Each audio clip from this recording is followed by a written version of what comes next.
తన భార్య పిల్లలకు రక్షణ లేకుండా పోయింది, అందుకే ఈ పోరాటం కొనసాగిస్తున్నాను, ఆస్తి కోసం కానీ డబ్బు కోసం కానీ తన పోరాటం చేయడం లేదనేటువంటి అంశాన్ని ప్రస్తుతం మంచు మనోజ్ కూడా చెప్తున్నటువంటి మాట. కొద్ది నిమిషాల క్రితమే ఫామ్ హౌస్ నుండి పేట్ బషీరాబాద్ పోలీస్ స్టేషన్ ఇప్పటికే స్థానిక ఉన్నటువంటి పోలీస్ స్టేషన్ కూడా వెళ్లడం జరిగింది. పహాడి షరీఫ్ పోలీస్ స్టేషన్ లో ఇప్పటికే అతని దగ్గర ఉన్నటువంటి ఆధారాలను సబ్మిట్ చేయబోతున్నాడు. మరోవైపు ఈ అంటే మంచు మనోజ్ పైన జరిగినటువంటి దాడికి సంబంధించినటువంటి సీసీ ఫుటేజ్లు మాయమయ్యాయి. సీసీ ఫుటేజ్లన్నీ కూడా వినయ్ అనేటువంటి వ్యక్తి మాయం చేశాడనేది మొదటి నుండి కూడా కొన్ని అలిగేషన్స్ రావడం జరిగింది. పోలీసులు కూడా చేరుకోవడం జరిగింది. పోలీసులు కూడా సీసీ ఫుటేజ్లకు సంబంధించి పూర్తి స్థాయిలో ఆరా తీస్తూ ఉన్నారు. సీసీ ఫుటేజ్లు మాయం చేయడానికి ప్రధానమైనటువంటి కారణం ఏంటి అంటే ఈ దాడి జరిగినప్పుడు అవన్నీ విషయాలు వెలుగులోకి వస్తాయనేటువంటి ఒక దురుద్దేశంతో సీసీ ఫుటేజ్లు మాయం చేశారనేది ప్రస్తుతం మౌనిక కావచ్చు మనోజ్ కూడా చెప్తున్నటువంటి మాట. మరి పోలీసుల విచారణలో ఎలాంటి అంశాలు బయటపడతాయనేది మాత్రం చూడాలి. ఇప్పటికే పహాడి షరీఫ్ పోలీస్ స్టేషన్ లో 2 ఎఫ్ఐఆర్లు నమోదు చేయడం జరిగింది. మొదటి ఎఫ్ఐఆర్ అయితే మాత్రం మనోజ్ ఇచ్చినటువంటి ఫిర్యాదు తోటి ఎఫ్ఐఆర్ చేశారు. రెండో ఎఫ్ఐఆర్ అయితే మాత్రం మోహన్ బాబు ఇటు రాచకొండ సిపికి డీసీపీకి మరోవైపు లోకల్ ఎస్హెచ్ఓకి తను ఒక లేఖ రాయడంతో ఆ ఫిర్యాదు తోటే ప్రస్తుతం రెండో ఎఫ్ఐఆర్ కూడా నమోదు చేయడం జరిగింది. మంచు మనోజ్ ఇచ్చినటువంటి కంప్లైంట్ లో 10 మంది పైన ఇప్పటి వరకు ఎఫ్ఐఆర్ చేసినటువంటి పరిస్థితి. మరోవైపు మోహన్ బాబు ఇచ్చినటువంటి కంప్లైంట్ లో ప్రధానంగా ఇటు మనోజ్ కావచ్చు భూమా మౌనికా రెడ్డి వీరిద్దరు పేర్లు కూడా మెన్షన్ చేశారు కాబట్టి వారిపై కూడా ఎఫ్ఐఆర్ అయింది. కానీ మంచు మనోజ్ చెప్తూ ఉన్నాడు ఎక్కడా కూడా తన ఆస్తుల కోసం కానీ డబ్బు కోసం కానీ పోరాటం చేయడం లేదు, కేవలం తనను వ్యక్తిగతంగా తన ఫ్యామిలీని వ్యక్తిగతంగా టార్గెట్ చేశారు, తన భార్యను వ్యక్తిగతంగా టార్గెట్ చేశారు, కనీసం లోపలికి ఇంట్లో కూడా వెళ్ళకోకుండా బౌన్సర్లతోటి అడ్డుకుంటున్నారు కాబట్టి దానిపైనే తను పోరాటం చేస్తున్నాను, తనకు రక్షణ లేకుండా పోయింది, తన కుటుంబానికి రక్షణ లేకుండా పోయింది కాబట్టి తాను పోరాటం చేస్తున్నానటువంటి అంశాన్ని పదే మనోజ్ కంప్లైంట్ లో కావచ్చు మరోవైపు తను మాట్లాడినటువంటి మాటల్లో చూస్తే మనకు అర్థమవుతుంది. మరి చూడాలి ఈ ఎపిసోడ్ కు సంబంధించి పోలీసులు ఎలాంటి నిర్ణయం తీసుకోబోతున్నారనేది చూడాలి. మోహన్ బాబు అనుచరులు ఏదైతే ఈ ఫుటేజ్ అంతా కూడా మాయం చేశారో, కెమెరాకి సంబంధించినటువంటి ఫుటేజ్ మాయం చేశారో దాన్ని పోలీసులు రికవరీ చేయబోతున్నారా, ఎలా చేయబోతున్నారా అనేది మాత్రం చూడాల్సినటువంటి అవసరం ఉంటుంది.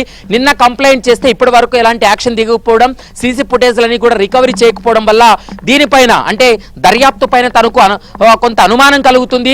పోలీసులు ఏకపక్షంగా వ్యవహరిస్తున్నారు, పోలీసులు మోహన్ బాబుకు మంచు విష్ణుకు వారికి అనుకూలంగా పనిచేస్తున్నారనేటువంటి అంశాన్ని మంచు మనోజ్ చెప్తున్నాడు. మరి చూడాలి ఇది కుటుంబ వ్యవహారం అయినప్పటికీ కూడా కుటుంబంలో వచ్చినటువంటి తగాదాల నేపథ్యం అయినప్పటికీ కూడా మంచు మనోజ్ పైన జరిగినటువంటి దాడి కాబట్టి ఈ దాడికి సంబంధించి పోలీసుల దర్యాప్తులో ఎలాంటి అంశాలు బయటపడతాయి, అతని పైన దాడి చేసినటువంటి 10 మంది నిందితులు ఎవరి దాడి చేయమంటే చేశారు, అసలు ఆ స్థాయిలో అంటే కారులో నుంచి కిందకు దిగలేనటువంటి పొజిషన్ లో మంచు మనోజ్ ఉన్నాడు అంటే ఖచ్చితంగా అతని పైన ఏ విధంగా దాడి చేశారో మనం అర్థం చేసుకోవచ్చు. ఎమ్మెల్సీ రిపోర్ట్ కూడా స్పష్టంగా పేర్కోవడం జరిగింది. నెక్కు భాగంతో పాటు ఎడమ కాలు కుడి కాలు మరోవైపు పొట్ట భాగంలో అతనికి ఇంటర్నల్ గా గాయాలయ్యాయి, కొంత డ్యామేజ్ అయితే జరిగింది, అతను రెస్ట్ లో ఉండాలి, ఖచ్చితంగా 24 అవర్స్ అడ్మిషన్ లో ఉండాలని వైద్యులు చూయించారు. కానీ అతని వ్యక్తిగత కారణాలతోటి అక్కడి నుంచి డిశ్చార్జ్ అయ్యి టిఎక్స్ హాస్పిటల్ నుంచి కూడా ఆదివారం బయటకు వచ్చినటువంటి సందర్భాన్ని మనం చూసాం. మరి పోలీసులు ఇప్పటికైనా ఈ వ్యవహారానికి సంబంధించి మంచు మనోజ్ లేవనెత్తినటువంటి అంశాలను ప్రాతిపదికన తీసుకొని ఆ అంశాలన్నింటినీ కూడా లెక్కలోకి తీసుకొని విచారణ జరుపుతారా లేదా కేవలం మోహన్ బాబు ఇచ్చినటువంటి కంప్లైంట్ పైన విచారణ జరుపుతారని మాత్రం మనోజ్ మీడియాతో మాట్లాడినప్పుడు గానీ ఒక వర్షన్ అన్నారు, తన వర్షన్ పోలీసులు వినట్లేదు అని. ఎందుకు అలాంటి ఆరోపణ చేశారు? ఖచ్చితంగా అంటే పోలీసులకు ముందుగా కంప్లైంట్ చేసిందే మనోజ్, కానీ మనోజ్ యొక్క కంప్లైంట్ కానీ మనోజ్ యొక్క వర్షన్ కానీ పోలీసులు వినడం లేదు. కేవలం మోహన్ బాబు కావచ్చు విష్ణు చెప్పినటువంటి వర్షన్ మాత్రమే వింటూ ఉన్నారు.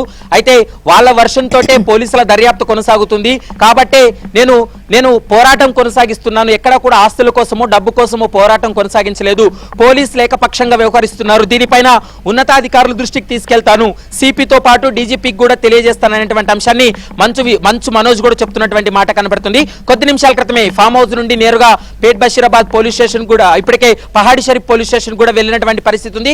పహాడి షరీఫ్ పోలీసులు 2 ఎఫ్ఐఆర్లు నమోదు చేశారు. వాటికి సంబంధించినటువంటి ఆధారాలన్నీ కూడా సేకరిస్తున్నటువంటి పరిస్థితి కనపడుతుంది.